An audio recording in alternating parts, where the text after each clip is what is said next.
আমাকে কেউ মনে করবেন না যে আমি রাজনীতি করি। আমি ধানের শীষকে কত ভোট দিয়েছি, কত ভোট দিয়েছি। এই যে ফ্যাসিবাদীরা যেগুলি নির্বাচন হতে দেয় নাই, একবার মনে হয় দিয়েছেন, তাও ধানের শীষকে দিয়েছি আমি। তো ওই সময় ওনাদেরকে দিয়েই কাজ করা যায় তো দিয়েছি। কিন্তু 2024-এর 5ই আগস্ট একটা গোটা পৃথিবী পরিবর্তনের একটা সূচনা হয়েছে।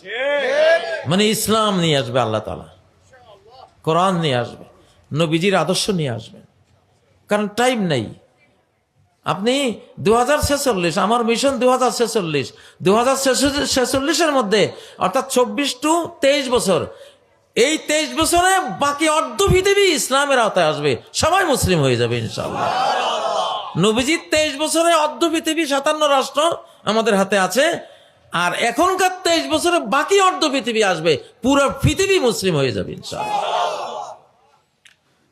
وَإِن مِّنْ أَهْلِ الْكِتَابِ إِلَّا لَيُؤْمِنَنَّ بِهِ قَبْلَ مَوْتِهِ। ও দুনিয়ার মানুষ, সূরা নিসার 159 নম্বর আয়াত।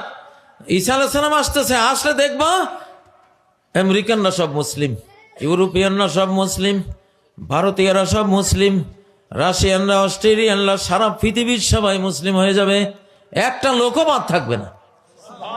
চোখে দেখবেন, আপনারা চোখে দেখবেন ইনশাআল্লাহ। তাহলে নবীজির 23 বছরে অর্ধ পৃথিবী, আর 24 to 46 বাকি 23 বছরে বাকি অর্ধেক ফুলফিল। আচ্ছা, আমি যে বললাম এটা শুরু হয়ে গেছে, তো শুরু হইতে গেলে সারা পৃথিবীর মানুষকে মুসলমান বানাইতে হলে কোরআন লাগবে কিনা? ঘরে কোরআন লাগবে কিনা? সকল বিদ্যালয়ে, কলেজে, ইউনিভার্সিটিতে কোরআন লাগবে কিনা? নবীজির সুন্নাহ লাগবে কিনা? পার্লামেন্টে লাগবে কিনা?